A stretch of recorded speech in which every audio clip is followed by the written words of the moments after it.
Telugu digital media network లో political కేటగిరీలో #1 కేవలం 72 గంటల్లో 1,50,00,000 వ్యూస్ పైగా popular TV network. Vangaveeti Radha మీ పార్టీలో జాయిన్ అవబోతున్నారైతే ప్రచారం జరుగుతుంది. ముద్దగడ పద్మనాభం కావచ్చు, లేదంటే అగ్రామ జోగయ్య కుమార్ ఆల్రెడీ జాయిన్ అయ్యారు. వంగవీటి రాధాను కూడా తీసుకొచ్చి పార్టీని బలోపేతం చేస్తాము. ఎందుకంటే ఈసారి ఎట్లయినా కాపు ఓటర్లు చాలా కీలకంగా మారారు కాబట్టి, ముఖ్యంగా కాపు ఓటర్లు జనసేన వైపు, టీడీపీ వైపు టర్న్ అవ్వకుండా వైసీపీ వైపు టర్న్ అయ్యేలాగా మీరు ప్రణాళికలు రచిస్తున్నారు వైసీపీ పార్టీ వాళ్ళని చెప్పి అయితే ప్రచారం జరుగుతుంది. ఎంతవరకు వాస్తవం వంగవీటి రాధా జాయిన్ అవ్వడం? వంగవీటి రాధా గారు జాయిన్ అయితే అందరూ సంతోషిస్తామండి. ఎందుకంటే గతంలో మనం ఆయన చూసాం. మన పార్టీ ఈ వైఎస్ఆర్ కాంగ్రెస్ పార్టీలో ఉన్నారు. కొంచెం చిన్న చిన్న ఇబ్బందులు వచ్చి ఏదైనా ఆయన కొంచెం సైలెంట్గా ఉండటం మాత్రం వాస్తవే.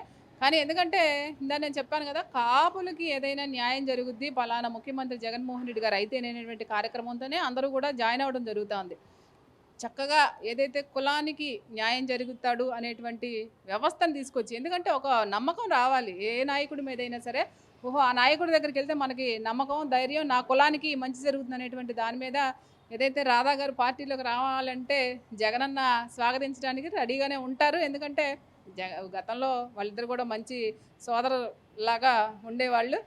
రామలక్ష్మణులని పిలిచేవాడు వాళ్ళిద్దరిని కూడా. రానున్న రోజుల్లో రాధన్న కూడా వస్తే మా పార్టీకి ఇంకా బలోపేతం అవుతుంది. ముఖ్యంగా విజయవాడలో ఎలా ఉంటుంది రాధా గాని జాయిన్ అయిపోతే? విజయవాడలో ఉన్న 3 స్థానాల్లో ఆయన ప్రభావం ఎంతవరకు ఉంటుంది? వైసీపీకి ఎంతవరకు అడ్వాంటేజ్ అవకాశం కనిపిస్తుంది? ఒకటి చెప్తా ఉన్నామండి. ఎందుకంటే గతంలో ఏదైతే రంగా గారు, మరి రంగా గారిని ఎలా ఇది చేశారో విజయవాడ నగర ప్రజలకు బాగా తెలుసు.